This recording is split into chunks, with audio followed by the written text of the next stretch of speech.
Bonjour à tous et bienvenue sur Big Boy Perche, toujours pour vous parler de mes techniques et approches favorites au bord de l'eau. Alors aujourd'hui c'est un nouveau type de vidéo que je vous propose, c'est un tuto sur le matériel. Et j'ai décidé de l'intituler Tuning ton leurre. Voilà. Donc vous l'aurez compris, cette vidéo, je vais parler en fait des différentes améliorations qu'on peut apporter à ces leurres. Voilà, un genre de tuning. Où on va pouvoir s'adapter aux différents paramètres qu'on peut retrouver au bord de l'eau. C'est-à-dire que le but en fait d'un leurre, c'est quand même de déclencher l'attaque, et quelquefois il suffit de peu de choses en fait pour déclencher cette fameuse attaque. Et voilà, dans cette vidéo, je vais essayer de parler globalement des différents leurres que j'utilise et que je transforme. C'est-à-dire qu'au niveau des leurres métalliques comme les spinnerbait, les poissons nageurs comme les leurres de surface et les swingbaits, et les leurres souples. Cette vidéo je la veux globale, donc je vais parler aussi de... Je vais me répéter au niveau de ce que j'avais pu dire dans mes précédentes vidéos. Donc vous inquiétez pas, c'est normal si je me répète. Donc voilà, je vais commencer cette vidéo par vous parler du spinnerbait. Alors, le spinnerbait, le voilà. Le problème qu'on peut rencontrer avec un spinner, c'est que c'est un leurre à la base pour le black bass, inventé par les Américains, et qui n'est pas vraiment adapté pour le brochet. J'ai rencontré plusieurs difficultés au début quand j'ai commencé avec le spinnerbait. La première étant la tâche en fait. Vu que pour le brochet on est obligé d'utiliser un baling en fluorocarbone, mon agrafe en fait avait tendance à voyager de droite à gauche et de rendre mon leurre pas pêchant du tout. C'est-à-dire que soit l'agrafe avait tendance à se promener et même à déformer le leurre quand je ferrais un poisson, c'est-à-dire que ça ouvrait carrément le spinnerbait. Donc vous l'aurez compris, c'était pas du tout agréable.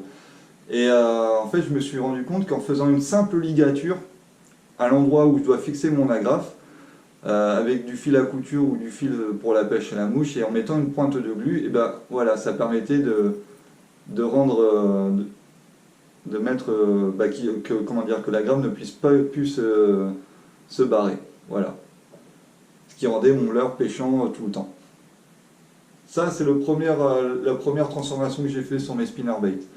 Après, la seconde, c'est les jupes. En fait, les jupes en silicone.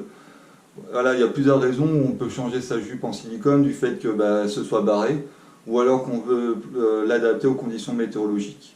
Parce que c'est super important en fait d'avoir ce volume de la jupe en silicone sur son spinner.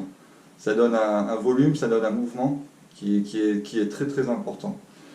Et maintenant en fait on trouve facilement dans les magasins ou sur internet un choix énorme de jupes en silicone. C'est-à-dire qu'on va avoir des jupes de striking, comme celle-ci, on va avoir Z-Man qui les propose aussi. Voilà, et tout ça c'est des jupes interchangeables. Ilex. Voilà, encore du Ilex. Ouais. Et encore, j'ai Volken aussi qui propose. Voilà, et ça c'est hyper intéressant, c'est qu'on va encore une fois, suivant les conditions météorologiques, si l'eau est teintée, on va pouvoir adapter la couleur de la jupe. Et pareil, créer un contraste avec le leurre souple. Moi j'aime bien créer des contrastes, c'est-à-dire que si j'ai une jupe noire, eh bien je vais mettre un leurre clair comme un leurre blanc. Voilà. Au niveau des spinners, ah oui, si, et après on va pouvoir apporter un changement, c'est au niveau de la palette. Parce que la palette c'est vraiment la base de son... C'est l'aspect le plus visuel et le plus vibrant du leurre. C'est la base du leurre quoi. Et on va pouvoir apporter, pareil, en changeant la palette, soit mettre une palette argentée comme celle-ci, soit une palette dorée. Pareil au niveau des finitions, soit des palettes martelées, des palettes ciselées. Et tout ça mis bout à bout en fait, en faisant ces différentes transformations, on va avoir un spinner adapté à son type de pêche et à la pêche du jour.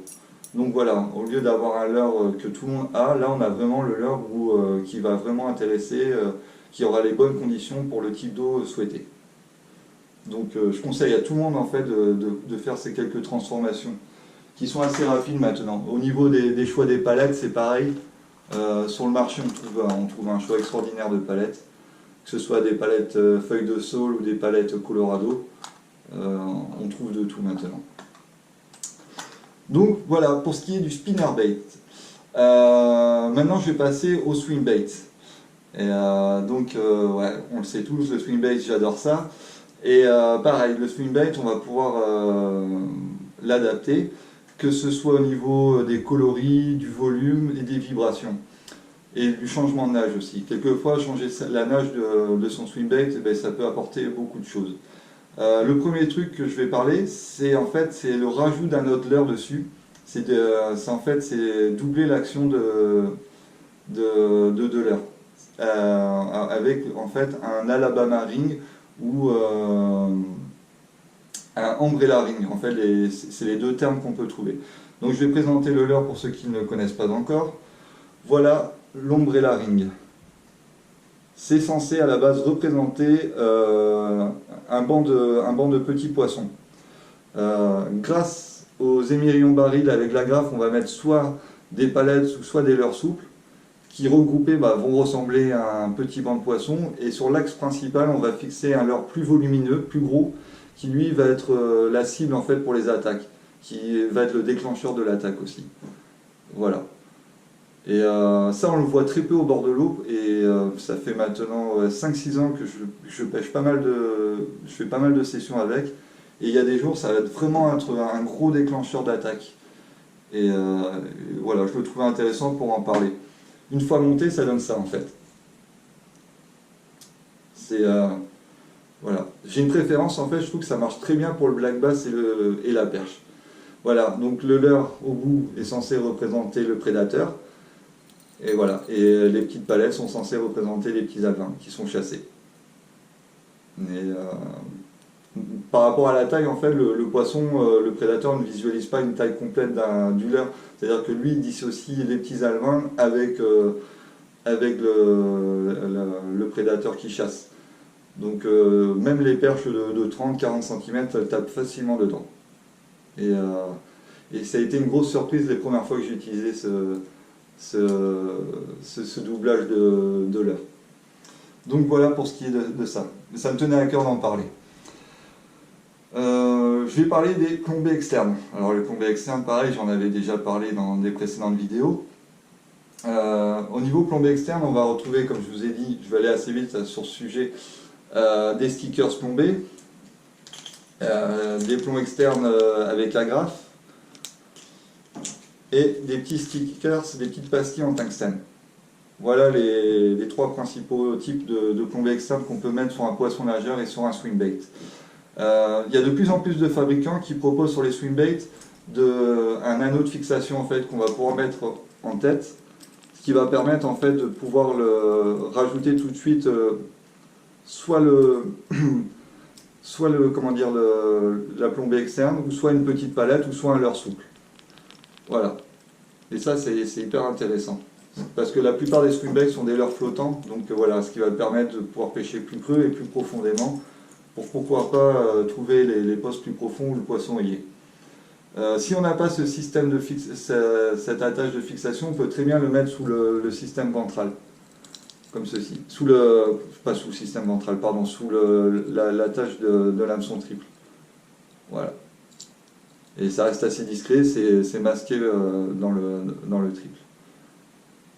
Et voilà, ce leurre est flottant à la base, et bien là ça le rend coulant, ce qui me permet de pêcher encore une fois plus creux. Au niveau des stickers, c'est vachement plus discret sur les plombées. Là vous voyez, il est plombé à l'extérieur et ça se voit pas. C'est tout simplement les petits stickers que j'ai mis, dessous. Voilà. Et là on le voit pratiquement pas. Je pense que voilà, c'est le plus discret qu'on peut faire. Au niveau des pastilles en tungstène, en fait, celles-ci, je les utilise beaucoup pour les petits poissons nageurs et pour mes crankbaits, en fait. Pour les crankbaits, je vais venir placer une ou deux pastilles sous la bavette, ce qui va rendre mon leurre plus mordant dans l'eau et il va plonger plus rapidement, en fait. Donc c'est quand je veux pêcher assez rapidement et le plus profondément possible, et bien je vais poser des pastilles sur la bavette de mon crankbait. Donc pour ce qui est des plombées externes, voilà, j'avais déjà parlé, comme je vous ai dit dans d'autres vidéos. Donc je ne vais pas m'éterniser dessus.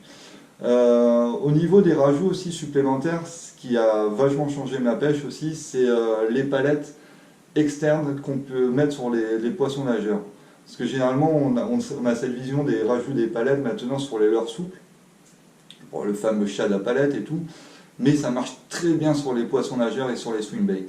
Ça vraiment, il y a des jours, voilà, ça change vraiment l'action de mes pêches et ça déclenche les attaques. Même sur un gros leurre, le fait de rajouter des toutes petites palettes, cet effet visuel vibratoire et les flashs lumineux, ben, ça change énormément mes nombres d'attaques.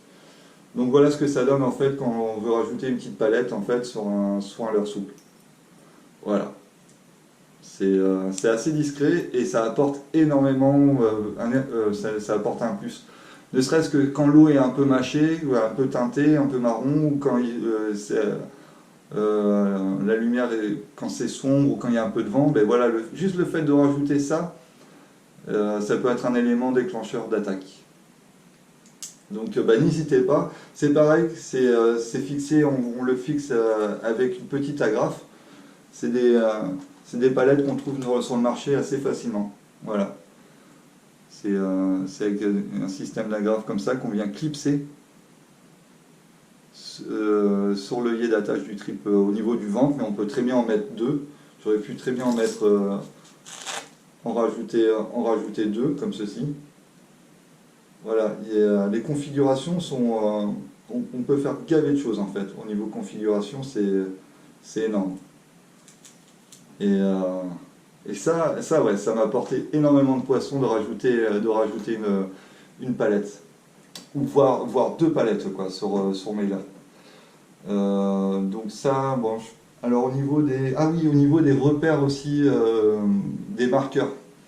C'est-à-dire que vous l'avez pu le voir, sur tous mes swingbaits, j'ai rajouté un stickers en fait fluo pour pouvoir avoir un repère visuel, ce qui me permet de savoir à quelle profondeur il évolue à peu près, pouvoir le faire évoluer le plus près des structures ou des zones encombrées sans l'accrocher. Et voilà, j'ai un visuel constant et c'est hyper intéressant quand on pêche avec des gros leurres comme ça, c'est d'avoir ce visuel. De plus en plus de fabricants le peignent directement sur le dos du leurre pour avoir ce fameux visuel. Moi en fait c'est du scotch que j'ai trouvé à Leroy Merlin, de la marque Scotch d'ailleurs. C'est à Leroy Merlin en fait, et l'avantage c'est qu'il est plastifié.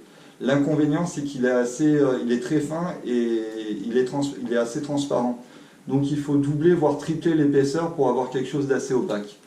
Voilà, une fois que vous l'avez doublé ou triplé, voilà, ça donne un marqueur bien visible qui permet voilà, d'avoir toujours une vue sur son leurre. Ce qui est hyper important, j'insiste là-dessus, mais ce qui est super important quand on pêche avec des leurres comme ça, où il faut quand même ferrer pour... voilà, c'est pas comme un leurre de surface où le poisson va plus ou moins se ferrer tout seul. Là, sur un swingbait, il y a quand même l'action de ferrage qui est importante.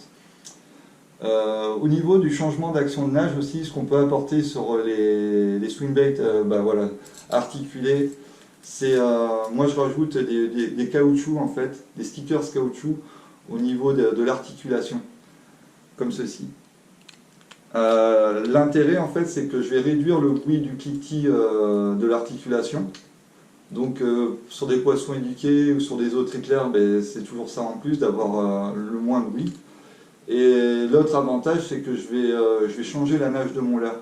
Parce que le fait d'avoir ajouté ces stickers en caoutchouc, eh bien j'ai diminué l'ouverture de l'articulation. Et le but en fait que je voulais dans ce leurre là, c'était de réduire l'amplitude de nage du leurre. Et grâce à ça en fait, j'ai réduit énormément cette amplitude, pour avoir des accélérations plus marquées. Donc voilà. Ah si, après au niveau armement aussi. L'armement, c'est voilà, c'est le nerf de la guerre, c'est super important. Mais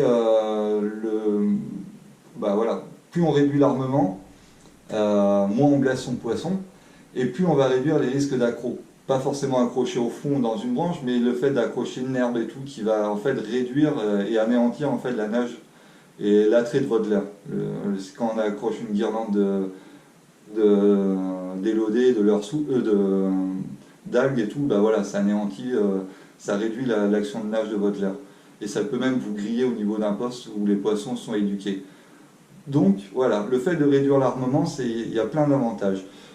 Sur les leurres de surface et les crankbaits, en fait, j'aime bien mettre des hameçons doubles. Voilà, j'enlève le trip et j'enlève l'anneau brisé. Et en fait, l'hameçon double va logiquement se loger sous le ventre du leurre. Et voilà, il va pas pouvoir s'accrocher. Et l'intérêt, c'est pouvoir de passer un stick bait comme ça dans les champs de nénuphars ou dans les arbres immergés. On réduit, voilà, on réduit le risque d'accro. Et pas forcément, on ne réduit pas forcément le nombre de ferrages. Et pareil pour les crankbaits, quand je pêche vraiment dans les arbres immergés, eh bien j'enlève les triples et je mets des hameçons doubles. L'autre avantage aussi, c'est qu'on les trouve de plus en plus dans les magasins de pêche et sur internet, c'est les hameçons simples. Voilà, comme la marque VMC. J'aime beaucoup cette marque parce que le tarif est vachement intéressant et ils sont de très bonne qualité. Et de plus en plus de mes poissons nageurs, je mets des hameçons simples. Voilà, l'intérêt c'est que je vais pouvoir passer plus dans les herbiers en réduisant mes risques d'accrocher une guirlande d'élodés. Voilà, je réduis mes risques d'accro et l'avantage c'est que je vais, comme je l'ai dit, moins abîmer mon poisson.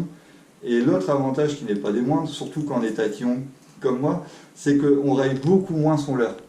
Voilà, les flancs ne sont pas du tout abîmés, alors que celui-ci, j'ai pêché autant avec les deux.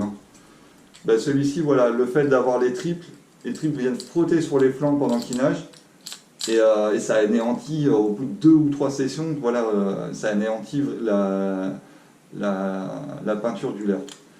Et voilà, et le fait d'utiliser ça, et voilà. Ils ont à peu près la même période et je pêche autant avec celui-ci que celui-ci. Et voilà, on voit vraiment une différence au niveau des flancs. Et c'est un sacré avantage. Quand on est maniaque comme moi ça me fait toujours mal au cœur surtout, voilà, c'est un budget quand même, les swing baits. Et c'est toujours triste quand ils sont rayés comme ça. Au niveau des volumes aussi apportés d'un leurre, on peut changer le volume et l'action de nage avec des plumes en fait. C'est-à-dire que j'achète des plumes au rayon mouche dans les magasins de pêche, c'est-à-dire qu'il y a un choix extraordinaire au niveau. Alors je ne connais pas les termes exacts, mais voilà, on a plusieurs styles de plumes, on a des trucs, des fibres synthétiques, voilà, comme ceci. Et on peut s'amuser à faire des ligatures et surtout sur les poppers, sur les leurres de surface, mais on peut faire des trucs sympathiques comme ça. Autre l'intérêt esthétique, en fait, on va avoir notre intérêt, c'est que surtout sur les perches, quand elles hésitent de monter en surface, et bien une fois mouillé, ça ressemble énormément à un alevin, comme une mouche, en fait, comme un streamer de mouche. Et elles vont plus facilement venir taper l'hameçon que comme ça.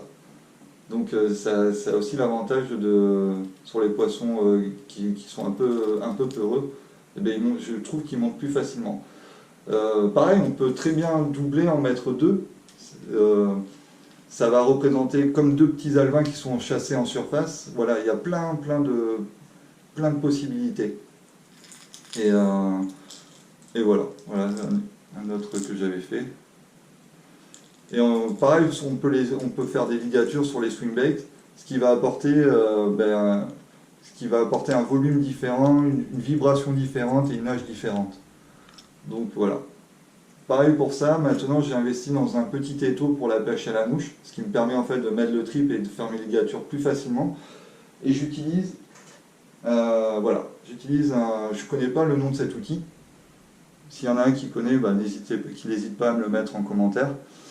Voilà, et ça permet, en fait, c'est plus facile pour moi de faire les ligatures pour mes trips ou pour mes spinnerbaits aussi. Après, je mets juste une pointe de glu, et voilà.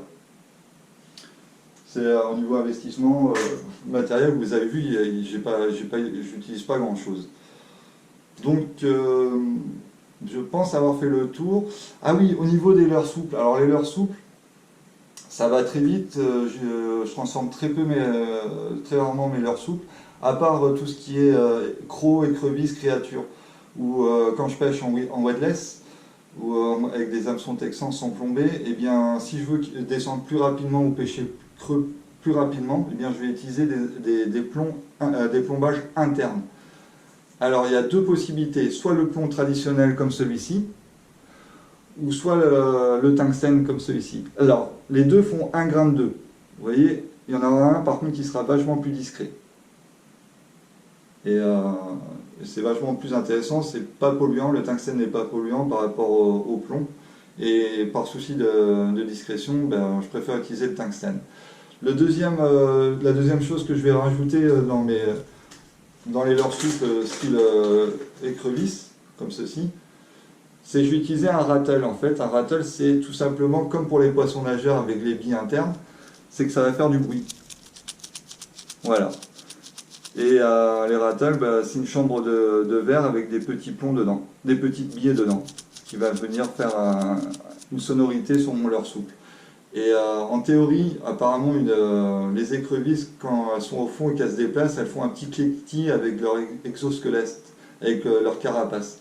Donc le but en fait du rattle, c'est de coller, d'essayer de faire ce son-là de l'écrevisse qui se déplace au fond. Donc voilà, ça c'est les deux trucs que je vais rajouter sur les écrevisses. Voilà. Autrement, au niveau leurre souple, comme je vous ai dit, je ne fais pas beaucoup de transformations.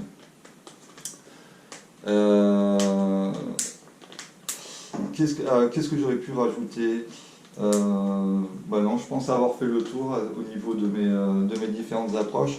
Ah si, je pourrais reparler du système d'attache au niveau de mes swing bait et autres big bait. J'en avais parlé dans la dernière vidéo, je crois. C'est en fait, au lieu de mettre une seule agrafe, j'en mets deux. Ce qui me permet en fait que s'il y en a une qui s'ouvre, eh bien j'ai la deuxième pour sauver mon leurre. Et voilà. Et en fait, je l'ai réuni avec un anneau solide en fait. C'est comme un anneau brisé, sauf qu'il n'y a pas de soudure, il n'y a pas d'ouverture, il n'y a rien. Donc il est d'une résistance maximum. Et voilà. Et le fait d'utiliser les deux agrafes, eh bien, je suis plus serein pendant la phase de combat. Parce que ça m'est déjà arrivé de perdre des poissons nageurs comme ça avec une agrafe qui s'ouvre. Donc voilà. J'espère avoir fait le tour. J'espère que certaines de mes transformations vous aideront dans vos pêches futures. N'hésitez pas à me laisser un commentaire pour ce premier tuto matériel sur ma chaîne. Et je vous souhaite un très bon visionnage et je vous dis à très bientôt.